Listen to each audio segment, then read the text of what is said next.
কাজিৰঙা আৰু শোণিতপুৰ লোকসভা সমষ্টিত মুখ্যমন্ত্ৰীৰ ৰণহুংকাৰ।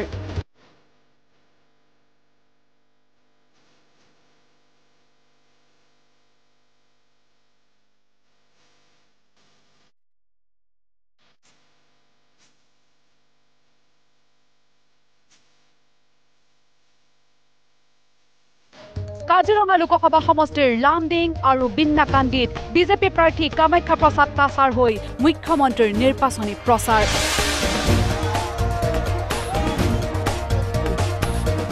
বিন্নাকান্দিত মুখ্যমন্ত্ৰীৰ সভাত হাজাৰ হাজাৰ সংখ্যালঘু ৰাইজ।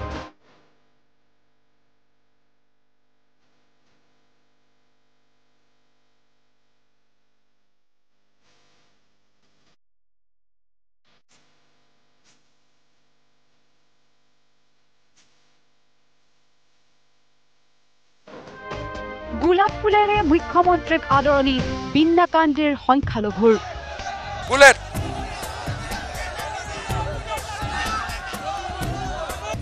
হাতে হাতে মোবাইল লৈ মুখ্যমন্ত্ৰীৰ ফটো ল'বলৈ হেঁচা ঠেলা লাগিল সংখ্যালঘু ৰাইজৰ মাজত। এইদৰে বাঁহৰ ওপৰত উঠিও মুখ্যমন্ত্ৰীগৰাকীক চাবলৈ আৰু তেওঁৰ ভাষণ শুনিবলৈ আহিল সংখ্যালঘু জনতা। ইহঁতে মোক কৈ আছে আই লাভ ইউ, মই কৈ দিছো আই লাভ ইউ, হ'ব?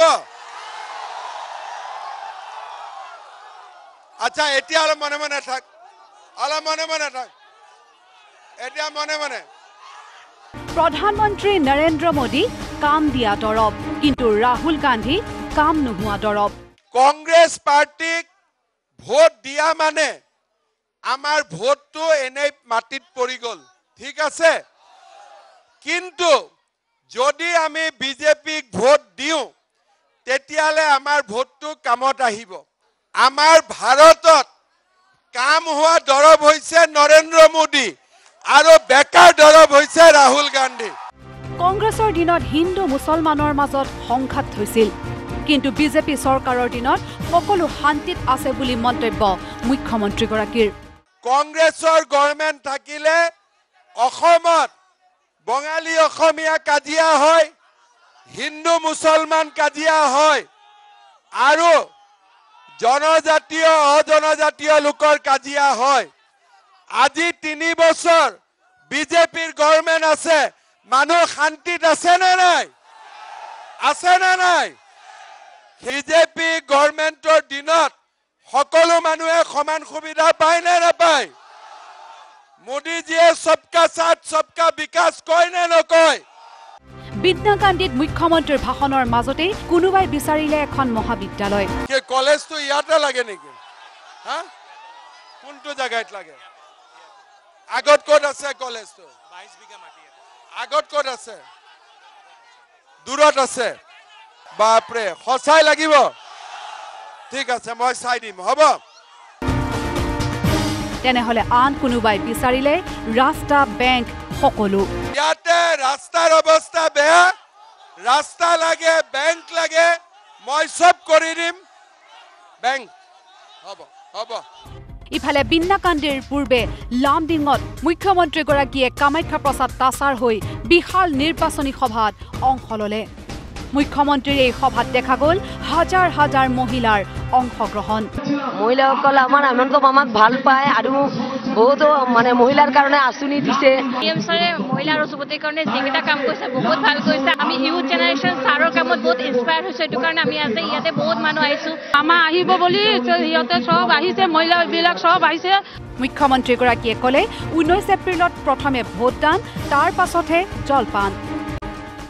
শ্ৰদ্ধাৰ ৰাইজ সকলোৱে 19 তাৰিখে पहले ভোটদান बाद में জলপান, ঠিক है?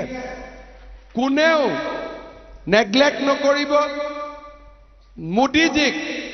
মোদীজি জিকিব, কিন্তু জিকিলে নহ'ব, সকলোৰে আশীৰ্বাদ লাগিব। লামডিঙত কংগ্ৰেছ নেতাসকলক তীক্ষ্ণ সমালোচনা কৰি মুখ্যমন্ত্ৰীয়ে ক'লে ৰাম মন্দিৰৰ প্ৰতিষ্ঠাৰ সময়ত নগাঁৱৰ ৰাজপথত ৰাহুল গান্ধীয়ে ধৰ্ণা দিয়াত ব্যস্ত আছিল।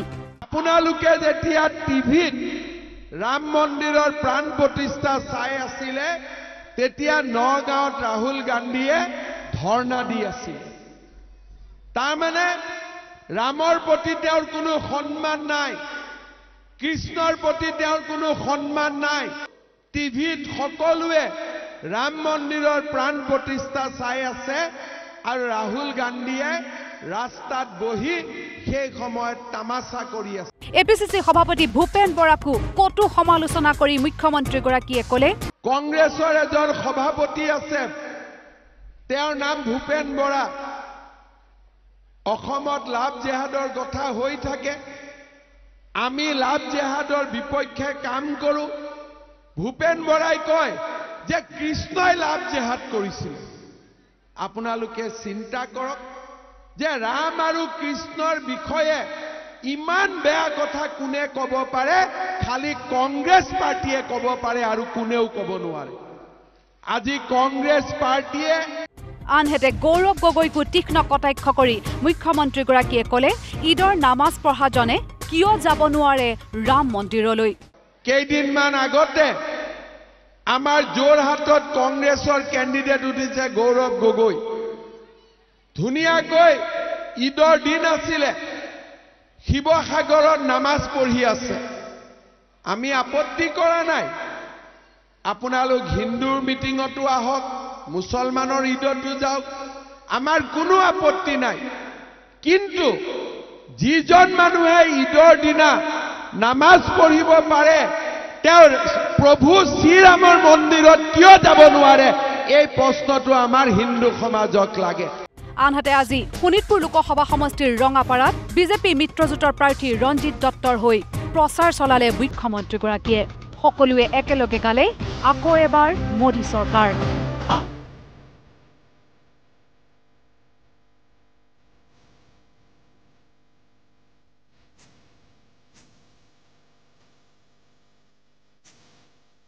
Bureau report, news live.